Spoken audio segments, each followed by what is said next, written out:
Meta naħsbu fl-inflazzjoni, aħna narrawha mill-lenti ħafna mid-drabi tal-konsumatur.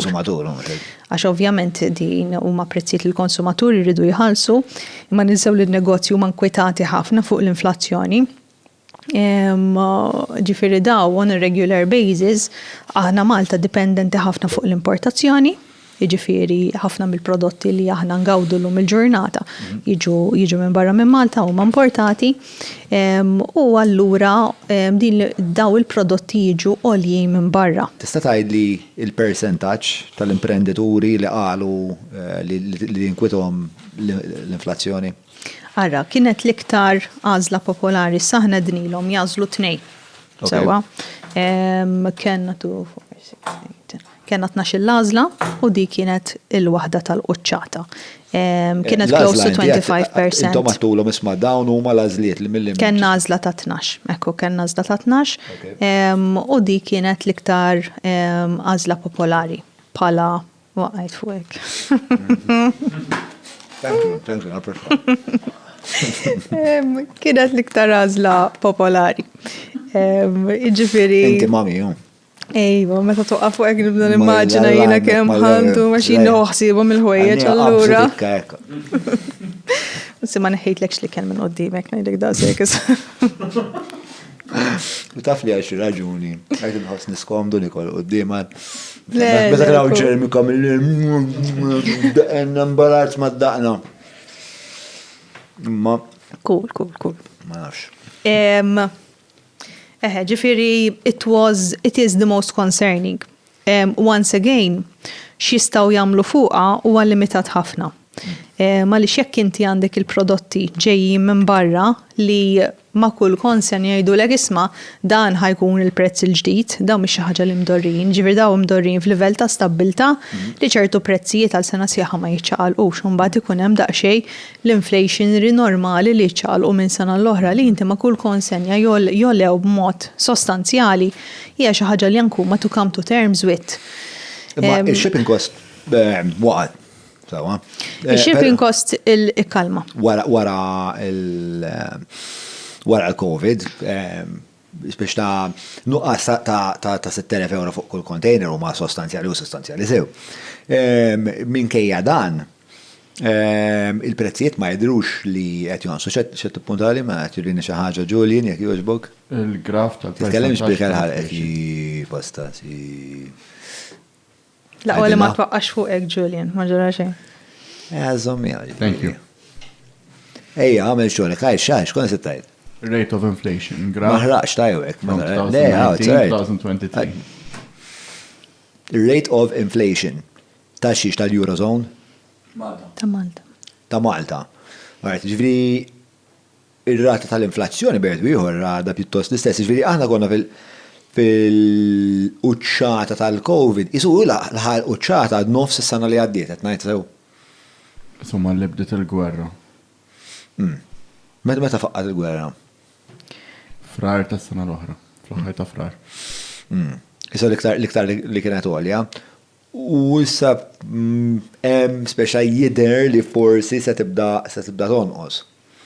Forsi. Fil-fatt rajna tnaqqis. X'inhu jwassal dik l-inflazzjoni fis-sens hija mela supply chains, għandna problema ta' supply chains li qed jagħmlu x-xogħol iktar għoli u hija problema li l-inflazzjoni tal-valuta qed tintefaħ il-valuta tal-euro infisa u allura qed ikollna din l-inflazzjoni.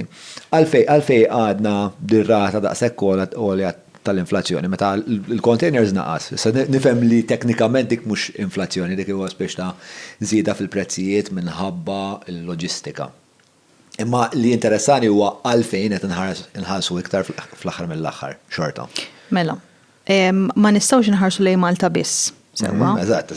Ġifieri dal-fenomenu tal-inflazzjoni qed jiġri madwar l-Ewropa kollha. Ġifieri Malta huwa wieħed mill-inqas pajjiżi fejn qegħdin naraw pereżempju Malta għandna livell ta' l-aħħar statistika li ħarġet f'April l-inflazzjoni fejn qiegħda fejn rajna l-inflazzjoni tonqos Malta Malta għedha 6.4% u l-leverage huwa ta' 7%. Ġifieri Malta din inqas minn leverage, qegħdin mal-ewwel minn pajjiżi li għandna l-inqas inflazzjoni.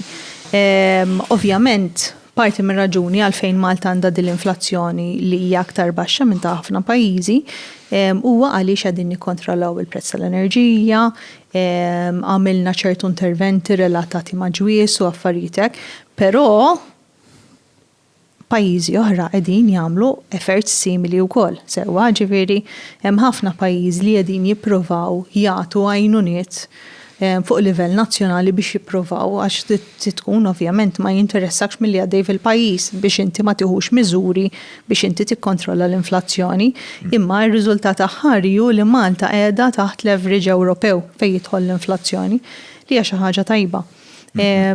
Issa ovvjament Malta jridu napprezzaw li aħna pajjiż żgħir, m'għandniex market kbir ħafna, ġifieri ma jkollniex purchasing power kbir, il-prodotti għal daqstant ma nistgħux ninnegozjaw daqshekk il-prodott il-prezz fuqhom.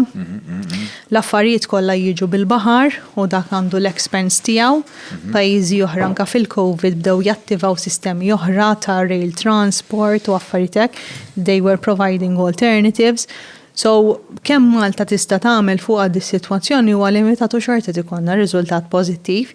Ġifieri vera din naraw l-inflazzjoni, però in the bigger picture of things, our situation is not as bad. U inqabbel pereżempju m'hemmx għalfejn immur fuq l-Ungerija li għadha 25% ikkomparat ma' 6.4% tagħna. Il-Latvija 15%, il-Czech Republic l-istess. Sewwa ġifieri dawn qegħdin jesperjenzaw livello li ħafna ta' inflazzjoni. So, vera għandna l-inflazzjoni, but not everything is being done wrongly, ġifieri b'xi mod. Għandna ħafna adversities imma qegħdin inżommu livell ta' kontrolli għal pajjiż bħal Malta, it's not an easy job. L-inflazzjoni kif nikkalkulawha? L-inflazzjoni jiġi kalkulat b'dak li jgħidulu Retail Price Index li l-NSO on a monthly basis u l-NSOs tal-pajjiżi kollha. Il-famuż basket. Il-basket li l-NSOs tal-pajjiżi kollha jaraw il-prezzijiet ta' prodotti, l-istess prodotti minn xahar għal ieħor kif ikun qed ivarja. Dan il-prodotti jkunu ntażlu mill-basket, li jkun inħoloq dan il-basket li huwa of an average household, sewwa, u jinħolqu weights, sewwa ġifieri inti l-ikel għalik bħala household, as an average household, huwa importanti ħafna. Sewwa tonfoq ammont sostanzjali mill-inkam fuq l-ikel. Allura dak ikollu weight għoli. So meta naraw il-prezzijiet tal-ikel jola, dak ikollu effett iktar, għax huwa importanti ħafna li ġifieri lek ħajimpattak ħafna. Oġġetti oħra, ma nafx forsi telekomunikazzjoni, recreational, sports u affarijiet hekk li xorta jkun preżenti f'kull household imma ma jkollux waiting daqs ikolli għax il-livell ta' importanza huwa inqas. Sewwa ġifieri hekk ikun magħmul il-basket u dal-basket bi wieħed u ieħor qisu jiġi revisited kull 5 to 7 years. Ġifieri il-basket li għandna bħalissa sar fi 2017. Ġifieri wasalna. Nafu x'inhu l-basket ta' Malta bħalissa jew? Għandek amment x'għandna fil-basket? Għandna foodstuffs, ġifieri ħafna affarijiet bħal foodstuffs, ġifieri zokkor, patata, ħaxix differenti, għandna hops, chilled stuff, frozen stuff, hoot, laħmijiet, beverages, jidħol anka it-tabak, l-alkohol, ġifieri letteralment hemm jidir li 10 kategoriji u taħt kull kategoriji għaw ħafna oġġetti, jinkludi anka trasport bl-ajru, medical services. U meta tngħidu li l-rata tal-inflazzjoni hija 6.whatever%, jiġifieri across the board daw overall żdiedu fi 6 punt xi ħaġa fil-mija. Iva, ikkumparat ma' sena l-oħra s'issa qegħdin 6.4% ola li dan mbagħad fl-aħħar jirriżulta għas-sistema li għandha Malta tal-kola. Taf kemm minn dak ikun għax iddajfet il-munita l-euro?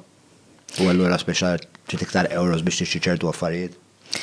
fuq livell internazzjonali anka l-fatt li l-euro tkun dajfa komparat ma' currencies oħra taffettwa. Sewwa ġifieri imma għal-lokal it is very high level.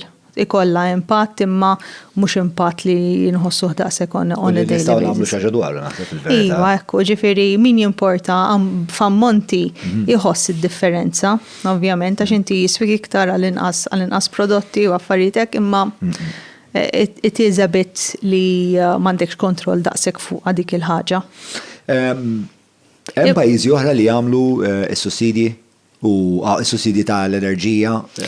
Hemm pajjiżi oħra li ħadu miżuri differenti relatati mal-enerġija, hemm min nagħmilha ma' pockets, hemm min nagħmilha simili ta' Malta, jiġifieri ma millix across the board. Sewwa Malta. Inti x'taħseb li across the board jew pockets jew. Ara,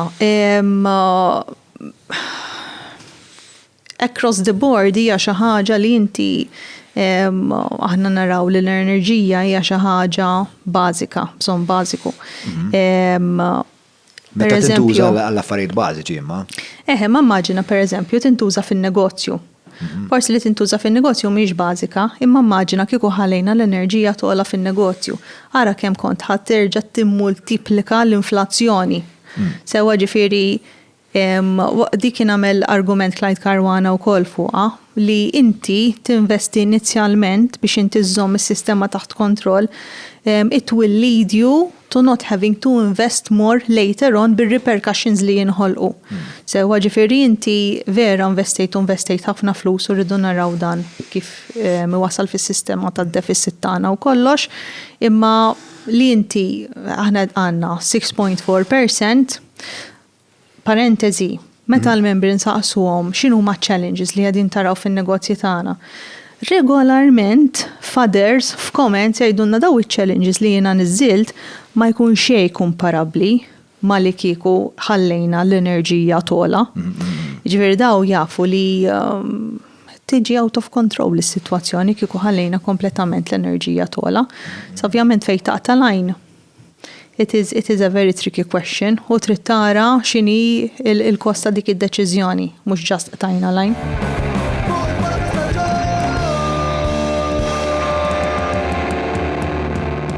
Mela tlaqna.